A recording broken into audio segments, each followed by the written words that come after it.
शुक्लांबरधरं विष्णुं शशिवर्णं चतुर्भुजं प्रसन्नवदनं ध्यायेत् सर्वविघ्नोपशान्तये सरस्वती नमस्तुभ्यं वरदे कामरूपिणी विद्यारम्भं करिष्यामि सिद्धिर्भवतु मे सदा गुरुर्ब्रह्मा गुरुर्विष्णु गुरुर्देवो महेश्वरः गुरुः साक्षात् परब्रह्म तस्मै श्रीगुरवे नमः. Okay, continue. So last time, if you remember, we had seen, I think, till verse number 12, right? Vrishakritihi, Vrishakapihi, Vrishakritihi, wherein we saw the story of the peacock, right? How Indra had an enmity with Ravana, Indrajit, and how ultimately he turned into peacocks.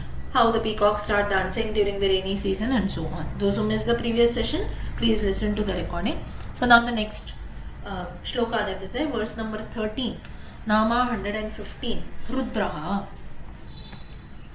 Samharakale prajaha samharan rodayati iti rudraha. Rudam rati dadati iti va rodanad ravanat va rudra ityuchyate. Okay. Now mainly the word rudra has come from the dhatu. Dhatu is, you can say, the root word rud, meaning to cry. Cry, or you can say to make someone cry. That's how we have roditi, right? In Sanskrit, the verb for crying is roditi. Hindi we say rona and so on. Now, how come this word has been included in the Vishnu Sahasranama? You might have a doubt. Now, there are a few more definitions, you can have a look. Ruhu dukkam dukkhaгаранam va dravayati iti va rudraha.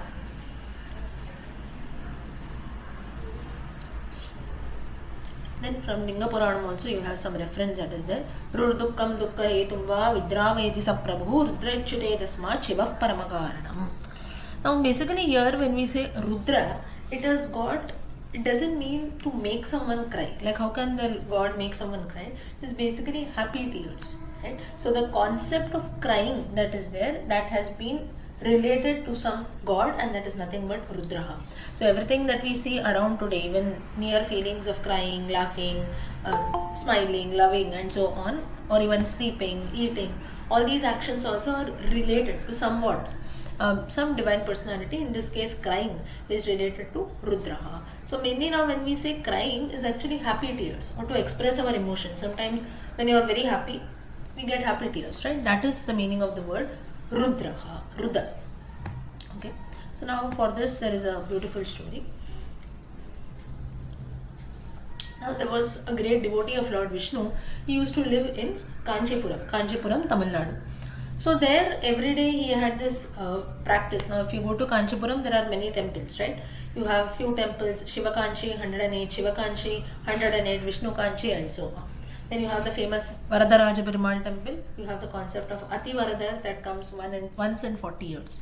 So like that, once this person, it was a time when you had the Ati Varadar worship that was taking place. So this person was worshipping Lord Varadaraja. So the Lord, it seems that now whenever you go to temples in praise of Lord Vishnu, you see always the prasada that is prepared will be like almost a meal, right? You have some rice preparation or something like that. So like this, lot of rice was being prepared and offered to the Lord. Just we call it as pongal, right? Chakra pongal, sweet dish, sweet rice you can consider. So that was being offered to the Lord, and so you can see in big vessels also it was made, and it was kept for Nevidya. So later, after showing Nevidyam, it was to be distributed to all the devotees who had come there. So this person was there. He was actually the priest who was doing the Nevidyam and everything. And for Nevidyam, everything was being kept ready. So at that time, it seems that the Lord told this person that you do one thing. After you do the Nevidyam, with your hand you take it and you give me. That is, physically you take the Chakra Pongal in your hand, the sweet dish in your hand, and you try to give it to me. This person was shocked. He says, how can I do that? The Lord himself is speaking to me first of all. More than that, this is very difficult to do. That Nevidyam, when we offer, this concept has been told to all of us that you have to offer Nevidyam, and then the same Nevidyam has to be consumed by us. The God does not come, he does not wait and eat, right? And in case such a thing happens, then we will be afraid. We will never show Nevidyam from that day, right? Because that is a thought that is there, just a feeling that whatever you have prepared, we offer and then we eat. Now in fact, the significance of Nevidyam only goes that it's not that we have to offer something to the Lord. He is not waiting for us. It's just that whatever we have in front of us in our plates or whatever we are going to eat, it is just to be thankful and grateful that today something is there in my plate. I offer that to you. I'm grateful to you, and now after offering it to you, I'm going to consume it as prasada. So this itself is the concept and significance of Naivedya. Some people feel that no, why should someone offer it to the Lord? He is a Lord of the three worlds. Why should I offer Naivedyam and so on? Of course, in the name of bhakti, we have this belief that no, we'll offer something, the Lord will accept and so on. He will surely accept, there's no doubt.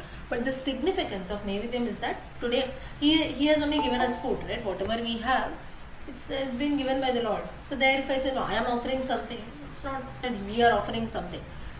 Whatever we have got today in our plates, the same thing, just as a, you can say, we are grateful to the Lord that something is there today, we can eat something. So as an offering, we keep it in front of the Lord and then we consume it. So this is the significance of Naivedya. So now the Lord Varadaraja, he tells this person, he tells you offer me, you give me, take it physically with your hands and you put it.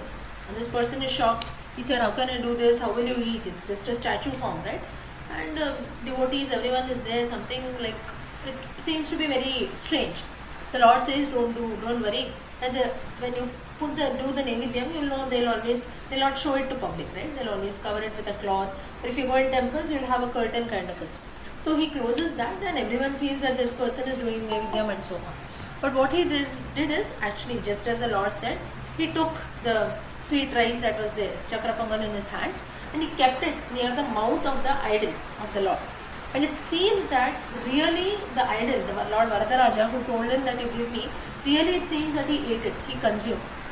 And he liked it very much and all the prasada was over. The Lord actually consumed it. Now when I am telling you this story also, how many of us can actually believe? Until and unless we see it with our eyes, we cannot believe, right?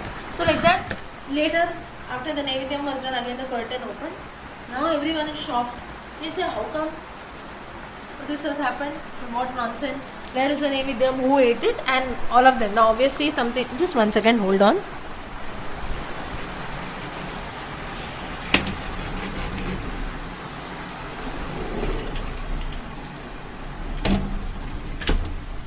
Yeah.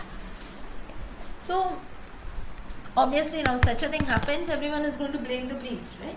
So they told this person that you have only consumed all the Naivedyam, you are the only one who is responsible for eating and so on. And immediately they told that such things if you do, today he has eaten only the Naivedyam, tomorrow what all he will take we don't know, today only we will remove him from this post. The person was removed. He tried to convince once or twice, he said no, I am not eaten, the Lord really came and asked me, I tried to offer and so on, he tells a story. But nobody is ready to listen. Now such things nobody has experienced, so therefore we cannot believe easily. Now for this, in some of the commentaries, there is a very good explanation written for this, saying that if things are difficult to believe, that doesn't mean that such a thing does not exist. Today we have not seen the Lord coming and eating our Naivedyam, or we have not seen the Lord in front of our naked eyes, or it can be anything for that matter. Just because you have not seen something with your eyes, we cannot put a claim at all. Narayana Bhattatri, great devotee of Lord Krishna, he saw Krishna with his naked eyes, right? And he not only saw Krishna, Lord Krishna himself came and spoke to him. This is what the belief goes. And now nobody can deny the fact that no, who has written this, how it has come, it's just fancy. We cannot do that because we have the text Narayanam in our hands, wherein after seeing the Lord every day he writes a Dashakam, in 100 days he completes. That's how legend goes. So then here we cannot sit and argue, no, I also go to Guruvayur, I cannot see the Lord. Your bhakti has not reached that level, that's why you cannot see the Lord. So therefore, now believing or not believing is everyone's personal choice, but then coming to conclusion saying that no, such a thing does not exist at all is very, very wrong. You have faith, you have trust, surely things happen, right? Very recent example, yesterday, what happened yesterday? What was the breaking news? Anyone knows? Yesterday, in general I'm asking. Chandrayaan, correct, Chandrayaan. Yeah, so when it is going to reach the moon? 40 days from now. After 46 days. 23rd August. 24th August, 24th, yeah. correct. Okay. Last time also it was launched, it didn't reach, right? But then this time they have made some assumptions, this, that, everything is there. But what is going to happen is there's no guarantee, right? It didn't reach, but still people are hoping, people are praying. Hopes, guarantee, faith is science, right? Extreme, you can say modern science, astronomy, everything is there. But still, there is no guarantee that it will reach, but still people are hoping and having faith. Why I give you this example is very recent example, but still ultimately towards the end, faith is what is there. Small correction, it actually reached, only landing was a problem. The soft landing didn't happen. Correct. The rover is still revolving there only. Correct. The landing, there was some soft landing was not happening, so it got this. Otherwise, it reached still the rover is still circling the moon only. This time they are expecting that they should have a safer Full landing. time, correct. So again, so for the point why I'm telling you this is, there are some expectations that is done, right? But still we have some faith. So here, that's the reason here also, if you see, when they believe something, so it is just a question of belief. That is it, and that is having faith. So same thing here also, he does that. So here also this priest, he tries to tell the same thing, that no, the Lord Varadaraja, he came, he consumed the prasada and so on, but then nobody was ready to believe it. So, okay, let me just finish, then you can share. So at that time, the people, they banish him, they say we have removed you, and they appoint another person as a priest.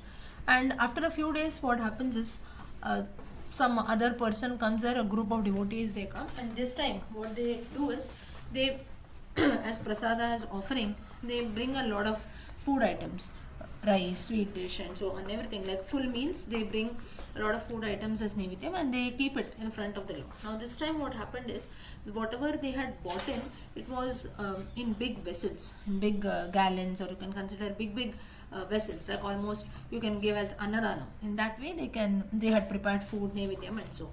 So, and everything had been kept in front of the Lord. Now this person, this priest who was banished, he felt very bad. He said, I wanted to just serve the Lord only told me to offer me naivedyam, I did that, and now I have been banished. So he comes back home, he prays to the Lord, he says that you only told me to give, I did that, but now nobody is ready to believe, because such a thing has never happened before.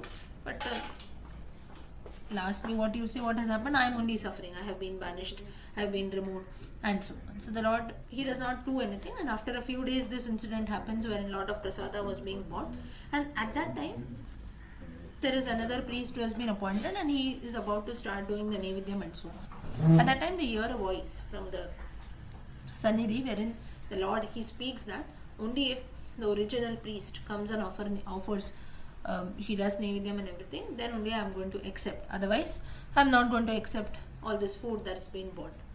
So now, when people heard this, they were all shocked, and immediately they went, they called the priest, and they told him that original priest who was there, who was banished, they called him and said, no, you are the Lord, we heard so and so voice that only you should do the naivedyam, so you please come and do the same. So he comes back and he offers naivedyam, and at that time again, when he closes the curtain, this time what happens is that now there are almost 100 or more than 100 vessels, big vessels that have been kept, in which fully the prasada is filled, rice, sweet dish and so on, many things are being filled. Now the Lord, what he does is, he consumes all these vessels, whatever was kept in the vessels, he consumes everything together. And then now again the priest is afraid, he says, now again people will say that I have only eaten this, already the earlier prasada I had consumed. So now the Lord says, no, don't worry, I should. So then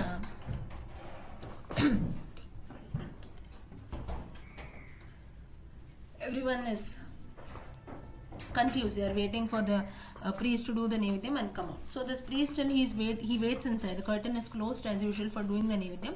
So he is waiting, he says, let the time happen, I don't know what will people react. Now I open, I see all the 100 vessels, everything is empty, now what will I tell them? The Lord says, don't worry, you open and I will show everyone what exactly it is. Again he opens, everyone is shocked to see almost all the vessels in which the food is there, everything is empty.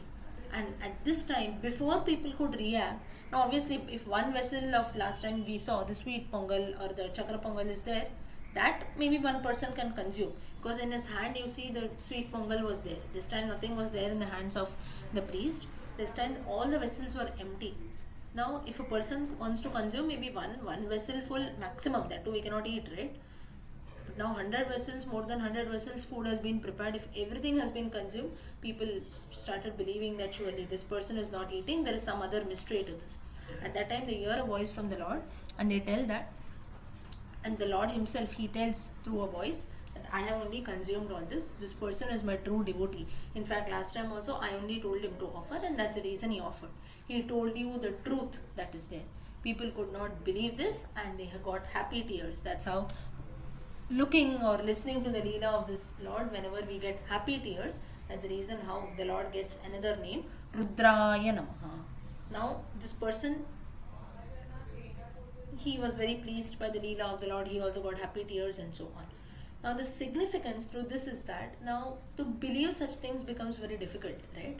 So, the question that remains is, if you have faith, things work out. That's the reason I gave you this example of the Chandrayaan also. Though they make a lot of preparations and so on, or just as he said, it almost landed, then it was not successful in some parts and so on. Whatever it is, the thing is, whenever we make something, how much ever we put in efforts, till the last minute, if you don't have faith, it will never work about, right? So this also, to hear why the Lord through such Leela, though it might seem to be unbelievable or something which to our mind it doesn't fit in much, but still to some extent, if you consider, things do work out. Just because we have not seen something happen, or just because till date we have not believed things or such things, never someone told us, never we saw with our eyes, it doesn't mean that such things do not exist. So the Lord, through such incidents and through such stories, though the story might seem to be, you can say, something which is unbelievable, or maybe with all of us it might never happen, but to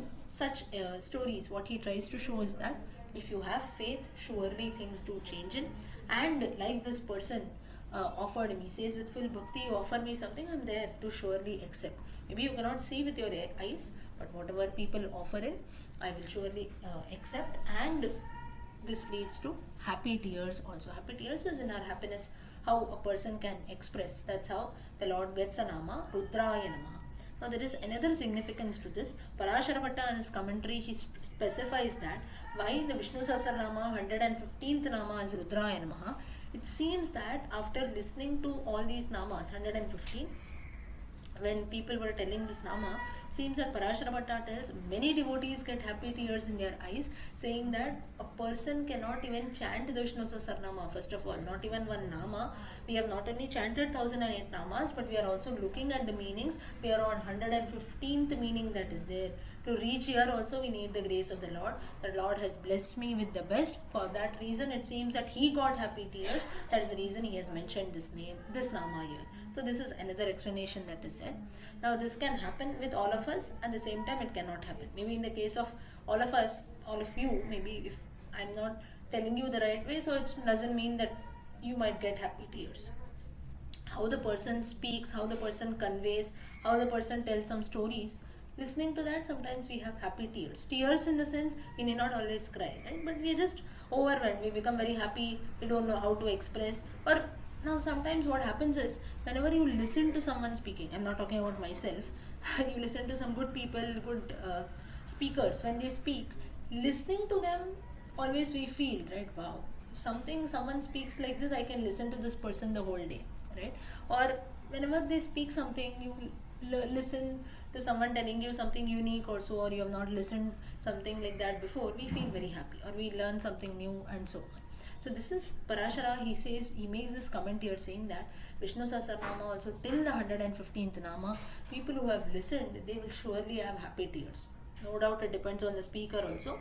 Now don't compare it to yourself. Maybe none of you would get happy tears. Maybe I'm not such a good speaker.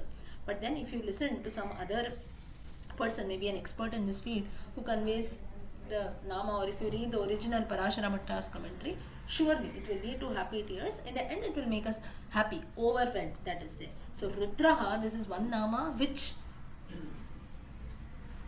devotees can experience, and devotees have been experiencing till date. Now, getting happy tears is something which everyone has experienced, right, some or the other point of time. So this is one nama which people actually experience and have been experiencing for years together. Even till date they experience, in future also it will happen. So Parashara, he says that you have to consider yourself very, very blessed. And at this minute, he considers himself blessed because he can chant all the 1,000 names. At the same time, he has studied the meanings also. Till 115 he has reached also. So this makes him very happy, and the same he expresses through this nama Rudraha. So Rudraya Namaha is this nama. The Phalashruti is we will also get happy tears. In the sense, we will also become overwhelmed. We will get many opportunities to experience good things in life, positive things in life. Okay. Did everyone understand this nama? Yes? Okay. Yes. So, okay. Sanjeev, do you want to say something? Actually, it is a vaccine of that row.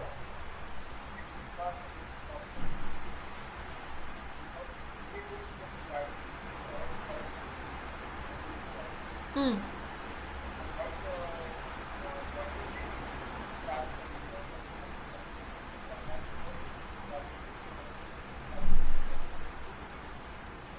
Hmm. Okay. Hmm. Now, these challenges to the total panel and census performance. Now, when the census don't perform properly, we cannot make a system in where we have to guide the rover. What happens is that this Okay, I think you're telling about ISRO, right? Yes. Chandrayaan launch. Okay. You went on me. So, yes, Rudraha is another name for Lord Shiva also. In fact, from Lord Shiva only this name has come in. For Rudraha, meaning now why for Shiva it has been considered? The reason being, Shiva is known for destruction, Layaha. So that usually the end of the world, wherein that's why during the time of destruction, Pralaya, it makes people cry. Cry in the sense it is actually, it brings about happy tears and so on. So that is the reason why this name Rudraha is used. There are different meanings in different contexts you can use. In the Vishnu Sahasranama, Rudraha ensures that people have happy tears. That's the reason why for Vishnu, Rudraha is used. Okay. Ravi Shankar ji? Yeah, another emotion which we normally find is when we listen to such renowned speakers, suddenly you are asked to say something, your throat completely gets choked. You are not able to speak. Correct. One ear, other is throat gets choked. So you are unable to speak also. That is also an experience when you listen to such good commentary by renowned people. Correct. So this is again, so I think all of you would have experienced, right? Rudraha. Is there anyone who has not experienced Rudraha, this nama? That is the feeling of being, yes. So many times we, Rajesh ji tell? instead of the API was offered with by hand to the user. So that is very much effort where you have they offer everything by hand, like that. Correct. Maybe that's significant. Correct. So just as he Okay, said, I want to speak one. See, whenever we apart from a very loud person, our voice or our words don't come out of it. Like that. When I parted from my son from US, I could not even speak anything. It was such a emotional thing. Sometimes it happens. correct. So like this also many things come in, so many experiences. Yes, Srividya ji? Yes, while doing few festivals also, listening to the katha, like the Monday is Bhimanamavasya in Karnataka and Andhra. So we have one katha, how Shiva blesses the girl who actually got married to a dead prince because of her brother's greediness. Correct. But then he will do this Bhimanamavasya puja, and then Shiva and Parvati themselves come to take the tambulam, and as a blessing they bring back the dead husband. Okay. So listening to such stories itself will bring tears into the eyes, happy tears. Correct. So such festivals and stories also will give us that divine feel. Yeah, like correct. So like this, there are many instances in which everyone gets happy. Doesn't mean that always we have to cry, right? But then things in life make us very happy. So through this nama, what the Lord also tries to tell is, many things, many times, the conclusion of this nama, or why exactly even this nama is included, is there are so many things in this world which always cannot be explained with logic also. So every time for everything I need an answer. There are, now if I tell, no, I felt like that, how you feel if someone asks, I feel happy, I feel sad, more than that I cannot explain, right? Now when I am telling you this nama also, if I have to tell you all the 115 names till date, whatever little I know, I am sharing the same. But then for that also, if the grace of the Lord is not there, I cannot speak, right? Now 1 hour I have to speak, you have to listen. 1 hour suddenly, now next minute, oh, I was talking about something. Sometimes it happens, right? What should I speak next? Or suddenly if I stop in middle, what if I don't remember something? Anything it can be. That speech also should go on for 1 hour, right? And at the same time, it should be related also. What I'm speaking, everyone should understand. If there is, I keep on speaking, 30 people have come in. By 10 o'clock, I see there is only one person, I myself am speaking. What will happen? That means I'm not speaking rightly. So, why I give you my example is, even to speak, even though we feel that I am speaking and people are listening to me, to speak also we need the grace of the Lord. Just because someone is, I'm not saying superior, but no, I am speaking, so many people are listening to me. For speaking also we need the grace of the Lord. For listening also we need. Speaking, at least you might feel, okay, the person is putting in some efforts and speaking. Listening also we need the grace of the Lord, right? Many times it happens that you listen to things. You hear many things, but you don't listen to that, right? There is a difference between hearing and listening. Outside, so many sounds we hear. It's raining here, so I can hear the sound of the rain. But someone on the road is also speaking, I can hear their sound, but I'm not listening. That means I'm not knowing what they're speaking, right? So sounds we can hear, noise we can hear, but listening, now if you say I'm listening to the Vishnu Sahasranama stories, many sounds I'm hearing. So this is a slight difference that is there. So what we listen, what we hear also matters. So the Lord, through this nama, what he tries to stress about it is always indulge in good things, and at the same time believe and have faith. Through different examples he tries to show that you don't know something or you have not experienced doesn't mean such things don't exist. There are many things in this world that can be told by experiences. Now here also, if you ask each one of you, everyone will have some other experience. Like she said, during festivals it happens. Someone says, no, I go to some temple, or someone had a very good experience, everyday experience, when they meet their son and so on. Like this, or in my case it might be something else. Everyone in their own way, we have all experienced Rudraha. So this is one nama which all of us have experienced. Okay. Next we move about next nama. Bahushiraha, Rudro Bahushiraha Bahushiraha. Bahuni Shramsi Yasya Saha Bahushiraha. One who has many heads. Now for this again, a very beautiful story. Ramanujacharya. Now you see all our acharyas, Ramanujacharya, Adi Shankaracharya, Madhvacharya, they are all propagators of Vedic dharma. That is, in general only, if you consider our dharma, our culture considers Vedas at the base. But there are a few religions that do not consider the Vedas as their base. And there was a time wherein Karmakandam is wherein only doing actions was considered as great. You do something good, you will get good results. You do evil, you will get evil results. That's it, move about. And they should not consider the Veda. Now this Karmakandam is there even till date. You do good, you get good, you do bad, you get bad. That is true. But then the base of the Vedas as our knowledge system was not considered in a particular time. In fact, all the Vedas were declared as not existing and so on. So Ramanujacharya, he was one person like Adi Shankaracharya. He used to also propagate Vedas, he used to teach Vedas and so on. And so basically he used to spread the Vedic knowledge. And once he reached Karnataka, he went to Karnataka. There was a rich person. So, but then he was a rich merchant, you can call. Now in those times in villages or towns or so, not exactly a king, but then you'll have some rich person. Maybe they'll be very rich and so on. And so many people, they'll have a lot of respect. So like that, there was a person in a town in Karnataka near Mysore. So this Ramanujacharya, he had come to Karnataka, and thus he was spreading Vedic knowledge. Many people were learning Vedas, knowledge of Vedas, meanings, Vedanta and so on. This person was against Vedas. Now, first of all, he did not know anything. But then, as I told you, it's very easy to put claims, right? Such things do not exist, everything is nonsense and so on. This person also did the same thing. And at that time, what happens is, but then he found that the followers or the devotees of Ramanuja were innumerable. So it is very difficult. Now, if one person is there, to one person you can tell, no, such a thing does not exist, you don't believe. But if there are thousands and thousands of people, it becomes very difficult to explain, right? To tell and convince people that no such things do not exist.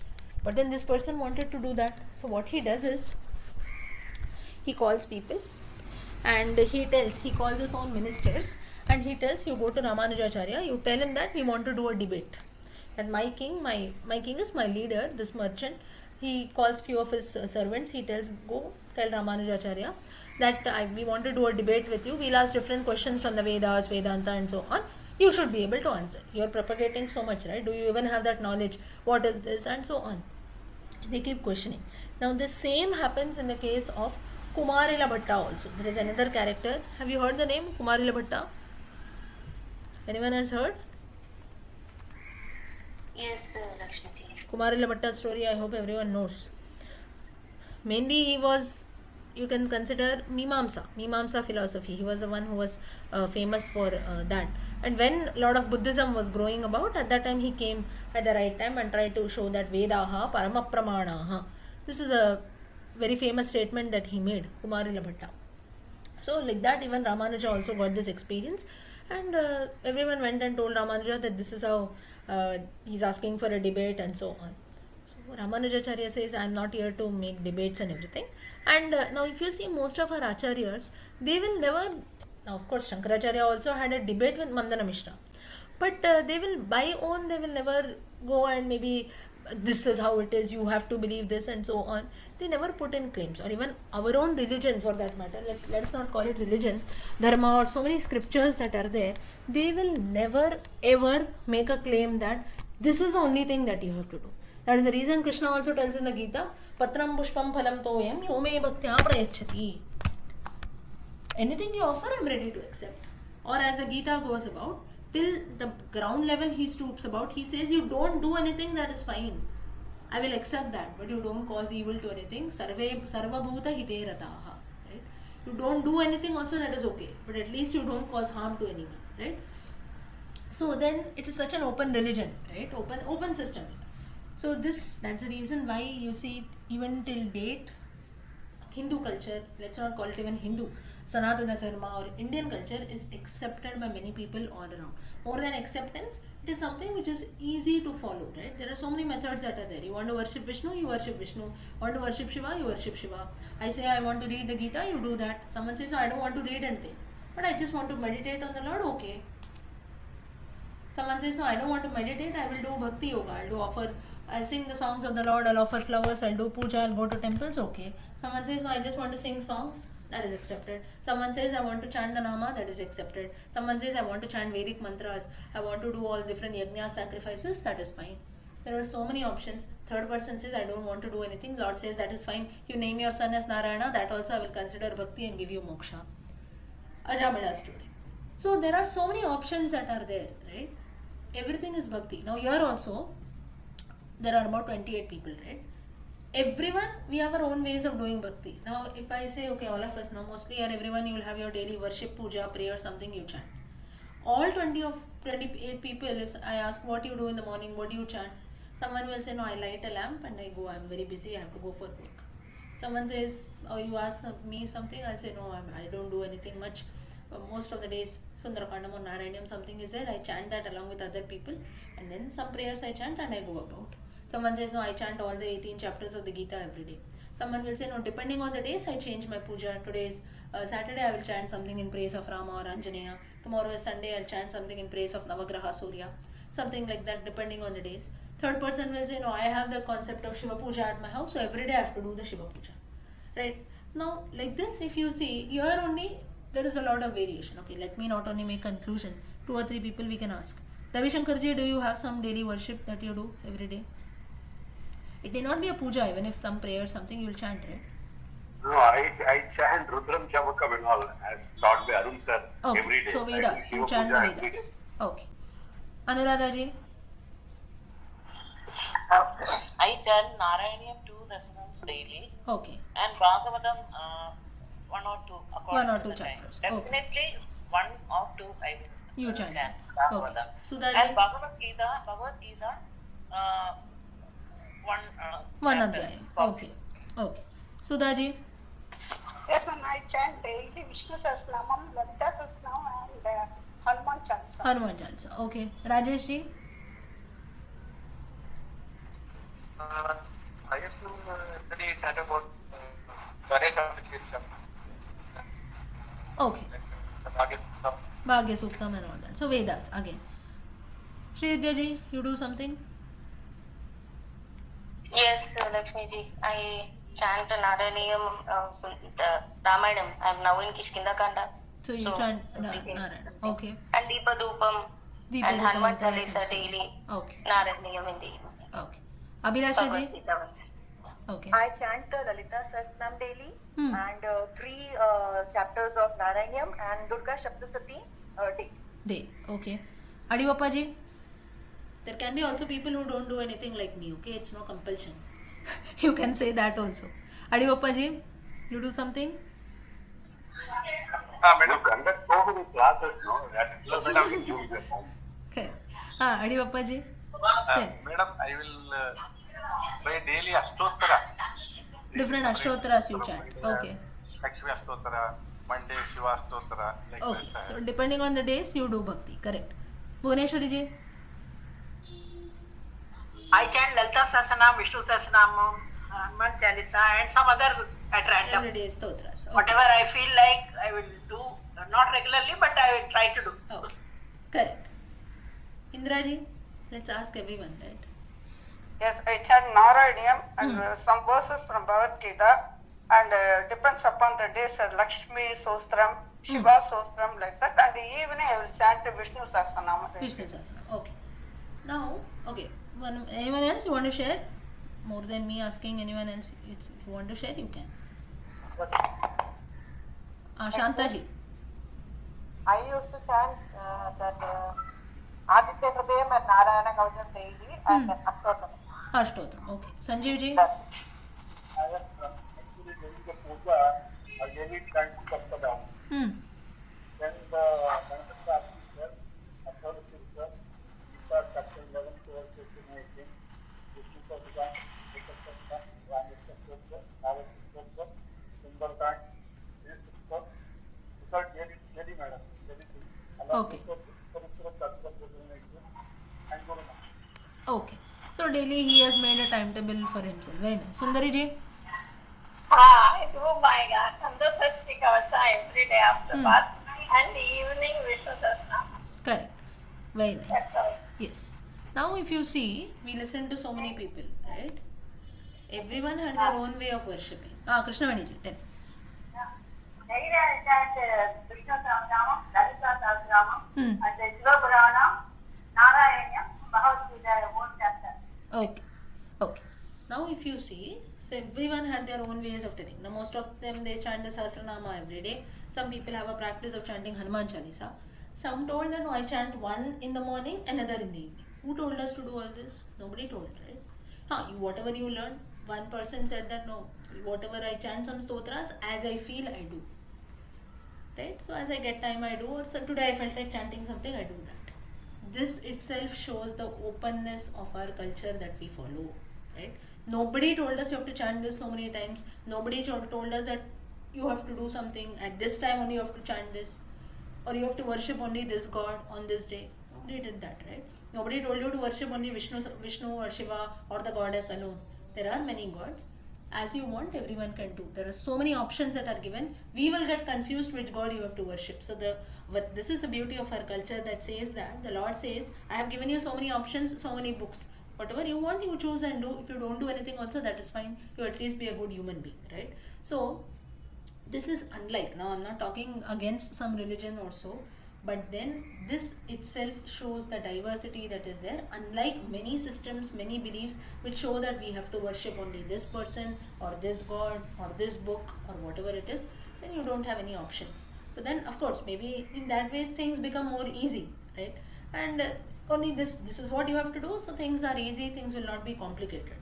In our culture or our dharma, if you see, things get complicated in the sense there are many things to do. 10 options are being given, Now if I tell you, what, every day what you can chant Narayanyam, you can chant the Gita, you can chant the Vedas, Rudram Chamakam you can chant, Narayanyam, no, Dashakam 26 if you chant every day it's good, Gita 12 and 15 chapter if you chant it is good, Vishnu Sahasranama chanting every day is very auspicious, Shiva Puranam as per Tamil you chant, that is good on every Monday, Tuesday if you chant Skanda Shashti Kavacham it is very good, Wednesday if you chant Narayanyam it is very good, Thursday if you chant Guru Charitam it is very good.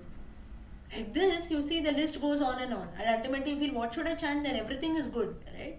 And so then we decide, no, as per my convenience I will chant something, I will do bhakti. Someone will say, no, I don't know to chant anything, I will read maybe the stories also. Someone might say, no, I'll just listen. Someone might say, I don't have time to do anything, I don't do anything, I just light the lamp and go away. Or there will be a fourth person who says, I don't believe in anything, I will not do anything. That is also fine. So, the point what I am trying to say is, here Ramanujacharya also, when he was trying to propagate the religion or whatever basis that were there, this person who was there, the rich person, rich merchant, he comes and questions. And at that time Ramanujacharya, he gives an answer saying that, I am not come here to answer. I don't want you to answer. You believe, I don't have any problem. Whatever way you want to worship, you worship. Our culture is open, our dharma is open, it will accept anything. But I am doing something because I feel this is important, so that you don't come and question. So therefore Ramanujacharya and all our acharyas till date, that's the reason they don't get into debates, because our dharma, our culture is open. We cannot instill rules at all. Of course, rules are there to be followed, but we cannot force someone. That's the reason till date you see none of our acharyas, none of our scriptures, none of our books try to force something. If something wants to be forced, then there can be never ever any diversity that is there. Puranas talk about something, Ramayana talks about something, Mahabharata talks about something, Gita talks about something. There are different, of course, the conclusion might be the same. It talks about one God, his stories, his glories and so on. But the ways are different, right? Methods, stories, subject matter, everything is different. Whatever you like, you can choose from that and go about. So, that's the reason why in our culture, you see, till date people are confused. When someone says, I'm practicing Hinduism, what exactly we do, we don't know, right? What is your religious book? Gita. Everyone tells the Gita, I'll also tell the Gita. Gita is not only one. You have the Vedas, you have the Itihasas, you have the Puranas, list goes on and on. Who's your Acharya? Adi Shankaracharya. Someone will say, no, Ramanujacharya. Someone will say Madhvacharya. Someone will say Sai Baba. Someone will say Ramana Maharshi. Someone will say, no, I have some personal guru who is there. That is that person. Again confusion. Oh, here also 5-6 people, they have named it. Books, 5-6 people. Ways of worship. Now, that's the reason I asked all of you, whom do you worship? Confusion. So many people are telling so many things. If I have to start from something, oh, this person is doing this, I will also do this. We feel, right? Whenever we have some questions, we ask them, what should I do? So no, every day I chant this. Now if you ask me, I will give you one answer. You say, okay, this person is doing this, I will also start following this. We don't do that. Second person I ask, he told something else. No, I don't do this, I do a third thing. Someone else said, no, I do a fourth thing. Again confusion, right? So the ways of worship, books, religious leaders, or God. God also now, if I ask all of you, do you have a puja room in your house? Everyone will say yes. Someone will say, no, I don't have a separate puja room, a small area, or in my kitchen only I have kept. Which all images of gods do you have? Someone will say, I have everything. Someone will say, only I worship Shiva also. Someone will say, in one image only I have different gods now. Usually for space constraints and all, we do that, right? In one big photo, small gods, small images of gods we keep in. Someone will say, no, I have images of all gods. There also there is no rule. Everything you can do or anything you can do as you want. This itself shows the openness that is there. Ramanujacharya points out the same and says that culture is open. Whatever you want, you follow. There is no compulsion at all. But then still, this person, he says, no, I want you to debate. You're saying, you know Vedas, you know Vedanta. I want you to question.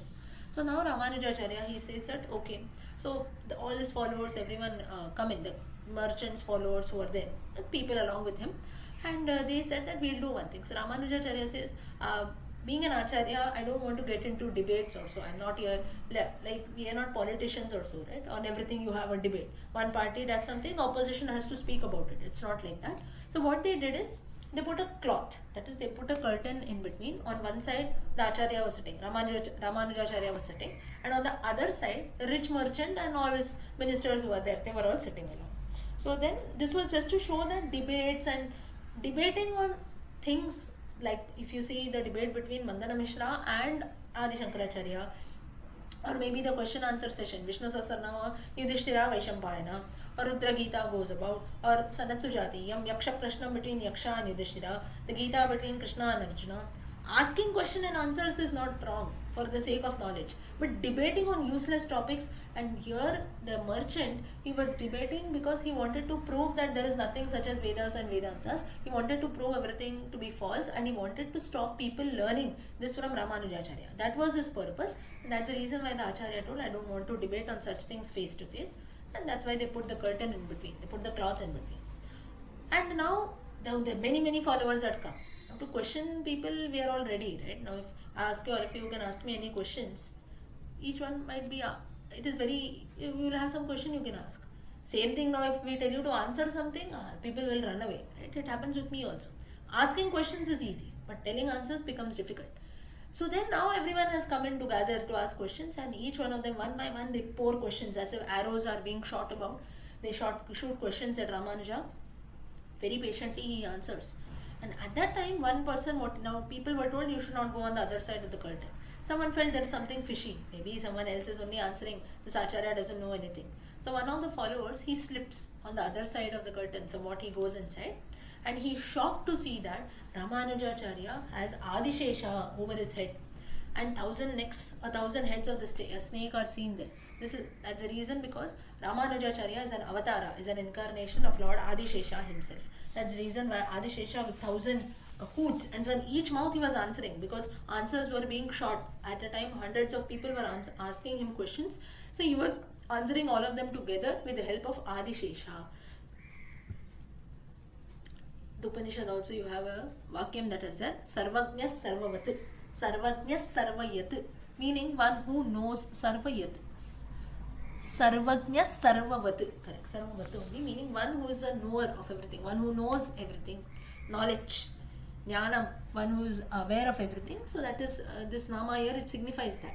So Bahashiravaha, Bahushiraha, when we say, one who has got many heads, that is Ramanujacharya in the form of Adishesha, who had many heads, and he answered the questions of everyone.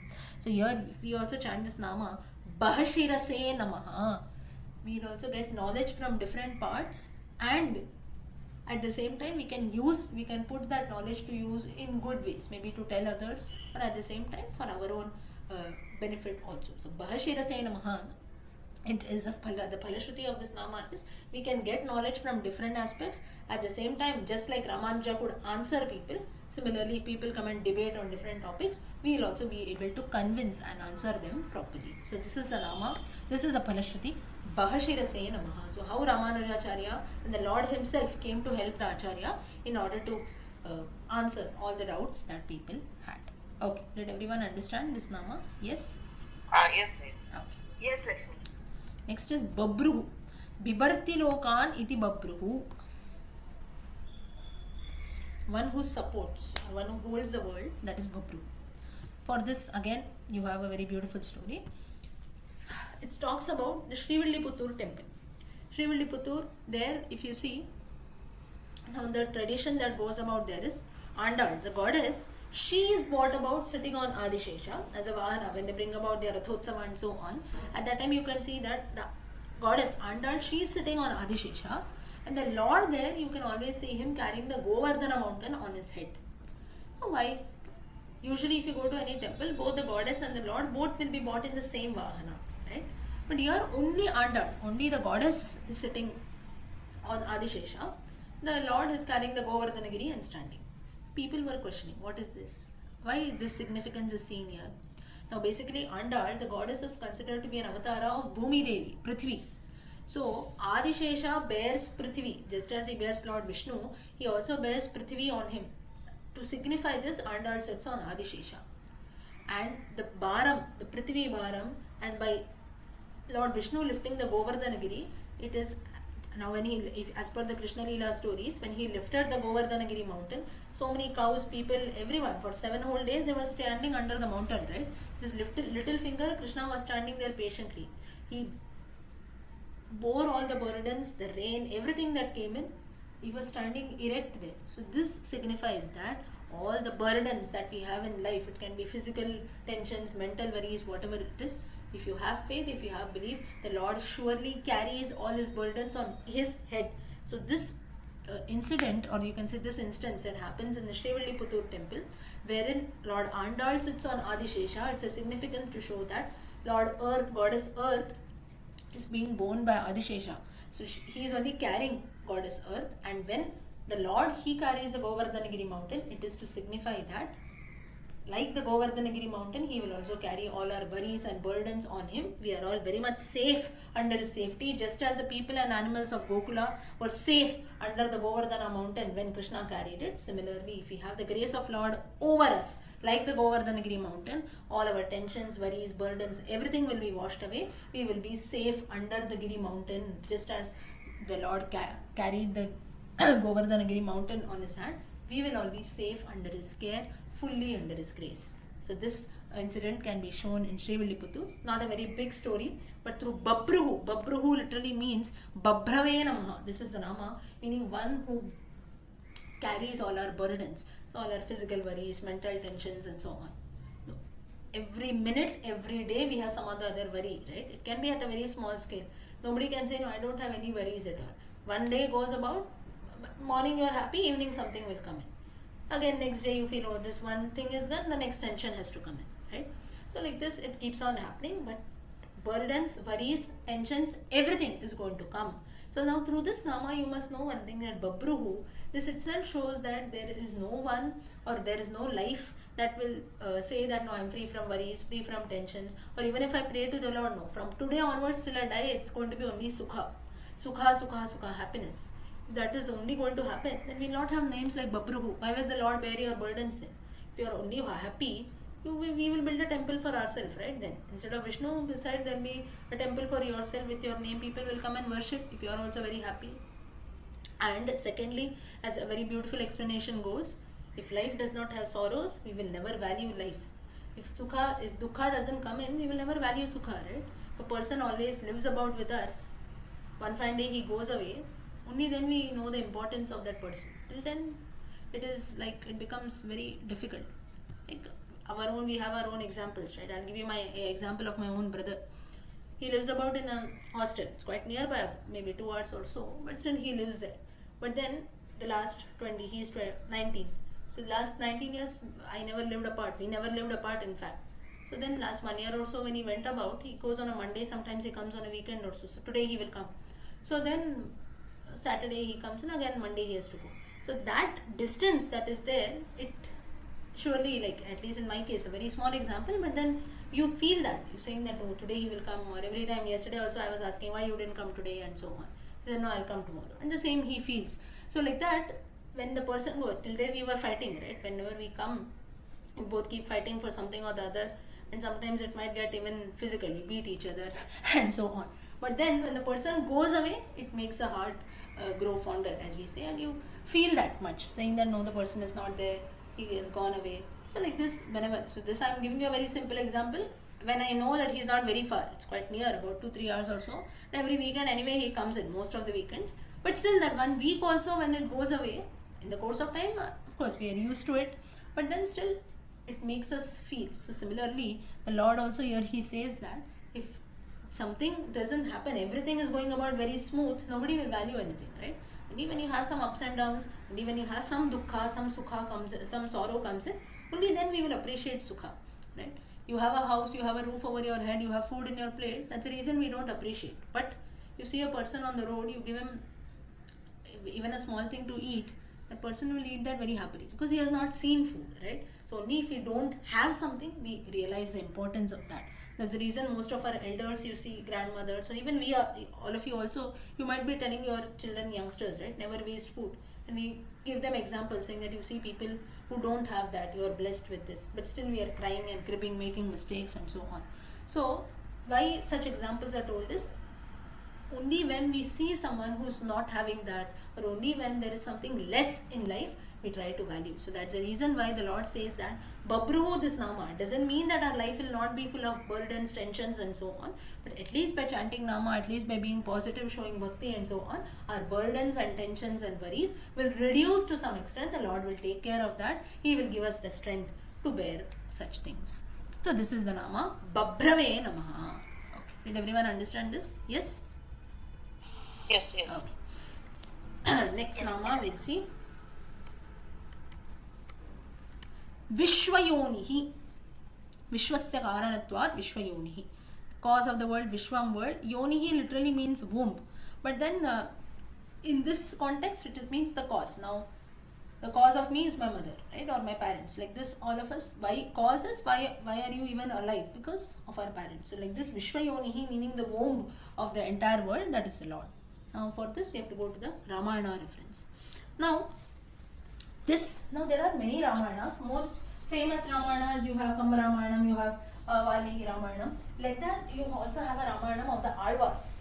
Thirumangalvar, he has written in his text that is there, very beautiful significance, very, you can say very interesting, and at the same time, a story which you don't find in the Valmiki Ramayana, but it is very good. What is that? Let us have a look. Now this was when Rama, Sita, Lakshmana and all the monkeys, Sugriva, Vibhishana and so on, when they were returning back from Lanka to Ayodhya. So on the Pushpaka Vimana when they were coming, they reached Bharadwaja Ashrama near Prayagraj today, Allahabad. So there is where Bharadwaja's ashrama is there. So Bharadwaja had told that while you come, you have to come and visit me. While going there, visited his ashrama, right? So while coming also they do visit. And at that time Rama, now there was only one day left. And Rama had promised Bharata that Bharata had said 14 years exactly, if you don't come back, I'm going to end my life. Now Rama is worried, from Prayaga he has to go right to UP, though it is near to Ayodhya. Though it is near, in those times Pushpaka Vimana, everything was there, but still he says, what if in a few hours, also few minutes I get delayed. Bharata is you can say he's Dharma himself, and he's very stringent on rules. That's the reason why 14 years he lived only in Nandigrama. If he wanted, he could have enjoyed the pleasures. He did not do that. In fact, when Rama goes to, in Nandigrama, there is an instance. It's not related to this Nama, but still I'll just tell you the story here. When everyone goes about, Bharata tells that even living in Nandigrama, I'll take care of the administration part and everything of Ayodhya. Shatrughna will himself live in Ayodhya and take care of his subjects. So all the subjects, something they need, they come to Bharata directly, they meet him in Nandigrama, I want this, I want that, I want some money for my children, I want some clothes and so on. Like this all the story goes. So at that time, lastly a woman comes there covering her head. Now if you go to North India, you see women usually cover their head, right? So the same thing, Ayodhya, this is, so it's in UP, people had the same tradition. This woman, she came and she does not do anything. She just folds her hands and stands in front of Bharata. Bharata could not realize who it is. So he tells, Devi, please show me your face. Before showing me your face, he tells what you want. She falls at the feet of Bharata. So at that time, he tells that you show me your face, you tell me who you are, what you are. If you cannot speak, you want something, you tell me and so on. The lady does not speak anything because listening to the voice, Bharata might recognize who it is. So then he tells you, tell me what happened and so on. Lastly, the lady opens her face. It was none other than Mandvi, Bharata's wife. So then Bharata asks Mandvi, why have you come here? She tells, no, I also wish to live with you. Just as Sita has followed her husband, I also wish to live with you. Bharata tells, you cannot live that at all. Live with me here at all. You have to go back to Ayodhya and take care of all the administration part. She cries and she moves about there. If he wished, he did not think about his wife. He did not think about why he has to live in Nandigrama. There was no condition for him, right? So you see, through the Ramayana, if you see, Bharata was also separated from his wife. Lakshmana was also separated from his wife. Only Shatrughna lived with Shrutakirti. So you see, now at least in the case of Sita, she followed Rama to the forest. Urmila had to live all alone. Lakshmana went to the forest. Mandvi's contribution also we have to consider in Bharata, in the Ramayana. Bharata, in fact, now you see the sorrow that is there, it is more than anyone else. In fact, more than Sita and Urmila also we can consider. Person is very much near you, but still you cannot go and meet the person. That to your husband, right? So you just imagine the sorrow in those times, but they never opened their mouth. They never fought cases also. Today a small thing happens, we go and file a police complaint, right? Doesn't happen that way. So she was being so tolerant, and at that time Bharata says that you go back, you live in Ayodhya, and then later Janaka comes and meets his daughters and he cries there. He says that look at the condition of my daughters. All my 3 daughters are separated from their husbands. 2 are crying here, 1 has gone to the forest. There Janaka makes a statement that at least I'm happy for Sita. She has gone with her husband. Only for 10 months she was there away from Sita. So today why I told you this is, when we remember the contribution of Sita, we must never forget the contribution of these characters of the Ramayana also. Maybe it is not very big, they have not played important roles, but through this also, through such sacrifices, we have to always remember. So coming back, Hanuman, Rama sends Hanuman. He tells you go and. Excuse me, ma'am. Was Shrutikirti also separated from her husband? No, Shrutikirti was there with Shatrughna. Shatrughna was always there, right? So she was always there. So now Rama, he sends Hanuman. He tells you go and tell Bharata that I am coming. Ayodhya is quite nearby. You have to go and tell him. And why he sends Hanuman? Because when Hanuman had bought the Dronagiri Parvata for Lakshmana, at that time he had already met Bharata. So Bharata knew Hanuman. So he tells you go and tell him that I am coming, otherwise this person will jump in fire. So therefore you go and tell him that I am coming, so that everything will be safe. So Hanuman goes, he tells Bharata and everything that Rama has reached Bharadwaja Ashrama. So you be ready, he'll come in some time. So, and now in Bharadwaja Ashrama what happened is, Bharadwaja had made food arrangements for everyone. For all the monkeys, Sugriva, Vibhishana, Rama, Lakshmana, Sita. And there was this Pangat system, how we sit down and have food, right? Everyone is ready. Now Hanuman, he goes, he tells Bharata and he returns back. All this Tirumanga Alvar, he mentions in his version of the Ramayana, Alvar version of the Ramayana. So now Hanuman, though he is a god and everything by nature, he is a monkey, right? Looking at food now, obviously animals are going to be attracted. And now Pangat, everyone has sat down. So there is no place for Hanuman. So then Bharadwaja, his followers, they tell him that you sit in the next batch, that is it. First batch is already sat down. Looking at this, Hanuman is fine. He doesn't react in any way. But still, and that too being a monkey also looking at food. Even for human beings also it happens. Especially for animals it is more. And at that time Rama, what he does is, Rama sees Rama is also sitting. Now in those times or even today also, as a tradition goes, once you sit down, you must never get up. We usually what we do is, we get up 10 times, right? I want to take this, I want to take that. That should never happen. Once you sit for dinner or lunch, whatever it is, we must always take everything together. That's the reason why men, you do the parishechanam before you eating. You should never get up there. That is the reason. Even women also, though we don't do the parishechanam, once you sit down, you must never get up. Today what we do is, you keep things on the dining table and you put and eat, that is also fine. But what we do is, you sit in one room, you sit in the hall, you see TV and eat. Every time you go to the kitchen and bring back food. That should never be done. It's an insult to Goddess Annapurna. At the same time, it's not only a religious aspect, digestion problems come in. Because many times you're eating, suddenly you walk, again you come back, you put food. So that should never happen. So here, therefore, nobody could get up in between. So what